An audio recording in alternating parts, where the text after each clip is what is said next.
나는 어디에선가 들려오는 멜로디를 그저 악보에 옮겨놓았을 뿐이다. 이 말은 오스트리아의 전설적인 음악가 볼프강 아마데우스 모차르트가 남긴 말입니다. 많은 사람들에게 널리 알려진 작품은 많은 고뇌와 통찰을 거쳐서 만들어지는 경우도 있지만 그냥 문득 만들어지는 경우도 많이 있습니다. 유명 밴드의 한 멤버는 어느 날 잠을 자다가 좋은 음악 소리에 잠을 깨게 됩니다.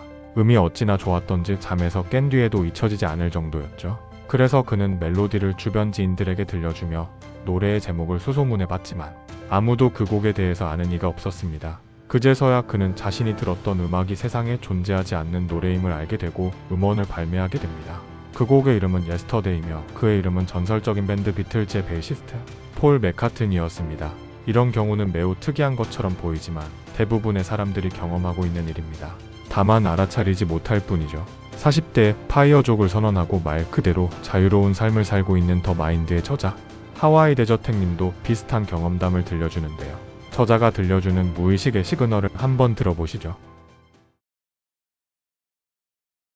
저자는 마인드셋을 통해 성공을 한 사람 중에 한 명이지만 그가 직접적으로 부를 읽어낸 건 부동산과 주식 투자였습니다. 그럼 저자는 부자가 되기 위해 아주 오래전부터 투자에 대한 공부를 하고 그것이 적중하여 부자가 되었을까요?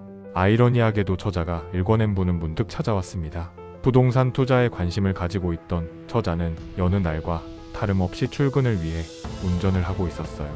그런데 그날은 이상한 느낌이 들었다고 해요. 무엇이냐면 평소엔 관심조차 없었던 지역에 문득 임장을 가고 싶다는 생각이 들었던 거예요. 평소 같으면 그냥 넘겼을 생각이지만 그날따라 이상하게 그 지역의 아파트를 사지 않으면 안 될 것 같은 위화감까지 들었다고 합니다. 저자는 결국 관심도 없던 그 지역으로 임장을 가게 되고 사야 될 것 같던 아파트를 구경하게 되죠. 그제서야 저자는 왜 자신이 이곳을 그렇게 오고 싶어 했는지 이해할 수 있었다고 해요. 저자가 알아본 아파트는 맨 끝쪽에 위치해서 중심 상권과 거리가 멀었어요. 그래서 가격이 다른 아파트에 비해 저렴하게 형성되어 있었죠. 여기서 저자가 중요하게 본 두 가지가 있습니다. 저자가 알아본 바로는 그 지역에 백화점이 들어올 예정이었는데 백화점의 위치가 자신이 본 아파트 바로 옆이었습니다. 또한 지금 지어진 아파트 단지 외에도 계속해서 아파트 공사를 하고 있었는데 3년이 지나 모든 아파트 단지가 조성되면 자신이 봐둔 맨 끝자리 아파트의 위치가 중심지역으로 변한다는 것이었죠. 저자는 자신이 본 아파트의 가치가 낮은 것이 아니라 저평가됐다는 사실을 눈치채고 고민 없이 투자했다고 합니다. 결과는 자신이 지금까지 투자해온 부동산 수익률과는 비교되지 않는 높은 수익률을 올릴 수 있었다고 해요. 미국 주식에 투자한 것도 마찬가지였어요. 어느 날 문득 주식 투자를 해야겠다는 생각이 들었고 평소엔 보지도 않았을 외국 금융 사이트를 뒤지면서 투자처를 찾아 성공했죠. 그렇게 저자는 단 3년 만에 평생 직장인에서 평생 자유인으로 거듭나게 됩니다. 지금 들려드린 얘기는 동화 속 얘기도 아니고 이미 고인이 된 과거의 얘기도 아닙니다. 우리와 같은 공간에서 같은 시간을 살고 있는 현재에 일어난 일에 대해서 말하고 있는 거예요. 그렇다면 저자는 우리와 무엇이 다르길래 그 작은 시그널을 잡아낼 수 있었을까요?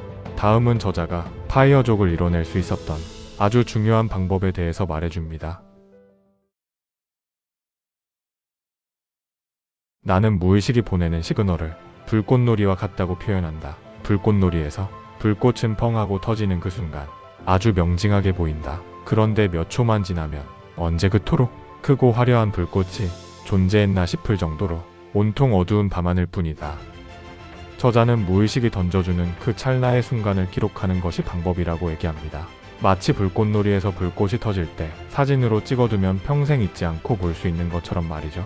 메모나 녹음을 이용해도 되고 너무 급한 상황이라면 간단한 키워드 몇 개로 적어두는 것도 유용하다고 합니다. 중요한 것은 생각이 났을 때 바로 기록해야 한다는 겁니다. 이처럼 번뜩이는 영감은 예고 없이 찾아와 찰나의 순간에 사라지기 때문이에요. 우리가 일상 속에서 살다 보면 문득 내가 생각해도 정말 기발하다 하는 생각이 들 정도로 엄청난 아이디어가 떠오르는 경우가 있습니다.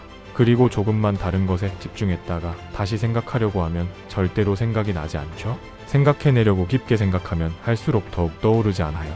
그렇게 세상을 바꿀 엄청난 당신의 아이디어는 다시 어두운 무의식에 갇혀 세상에 나오지 못합니다. 이것이 부자들이 메모를 습관화하는 이유입니다. 그들은 작은 생각 하나가 거대한 부로 바뀐다는 사실을 누구보다 몸소 경험한 사람들이니까요. 그리고 작은 생각은 정말 찰나의 순간에 사라져버린다는 사실도 말이에요. 그러나 메모보다 더 중요한 것이 하나 남아 있습니다. 그것은 우리가 가진 무의식의 변화입니다. 저자가 말하는 문득은 저자가 무의식적으로 투자로브를 읽어내는 것에 집중되어 있었기에 가능한 일이에요. 모차르트나 폴 맥카트니가 음악에 집중되지 않았다면 꿈속의 멜로디는 그저 잡념에 불과했을 거고 세상 밖으로 나오지 않았을 것처럼 말이죠. 우리는 하루에 5만 개의 생각을 하고 살지만 95%는 망각하게 됩니다. 그렇게 다 잊혀지고 남은 5%, 그 중에서도 딱 5개, 단 5개의 생각만 잡아낼 수 있다면 우리의 인생은 말도 안 되게 변할 거라고 저자는 장담합니다. 그리고 저자는 앞서 말한 무의식을 바꾸는 수많은 방법보다 가장 효과적이고 실용적인 방법이 하나 있다고 하는데요. 과연 어떤 방법일까요? 감사하기, 말하기, 쓰기, 상상하기 등등 무의식을 바꾸는 수많은 방법이 있습니다.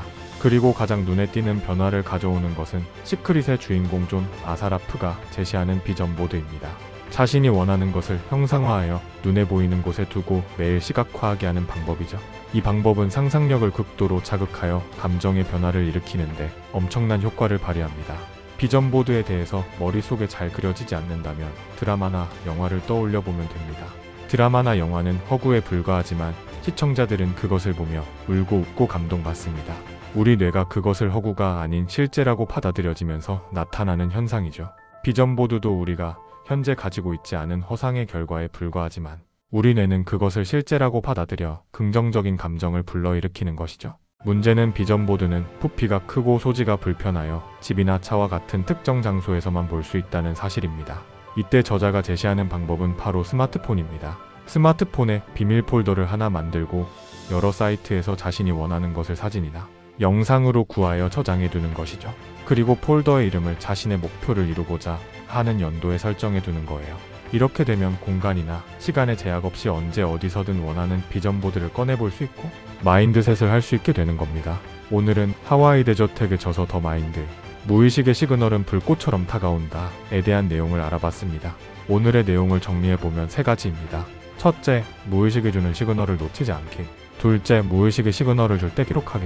셋째, 휴대 가능한 비전 보드를 통해 무의식을 시각화하기. 오늘 내용을 잘 새겼다면 세상의 주인이 우리라는 사실을 정확하게 느꼈을 거라고 생각합니다. 무의식이 주는 시그널을 느낄 수 있는 건 온 세상에서 오로지 우리 자신뿐입니다. 그러니 인생을 바꿀 수 있는 사람도 오로지 우리 자신뿐인 것이죠. 계속해서 원하는 것을 상상하고 시각화하세요. 그렇게 포기하지 않고 해나가다 보면 어느 날 문득 당신의 꿈은 현실이 되어 있을 겁니다. 저자의 말로 마지막 인사를 드리며 마무리하겠습니다. 상상하라. 그 상상은 당신의 일상이 된다. 감사합니다. 펜트하우스에서 바라본 풍경이었습니다.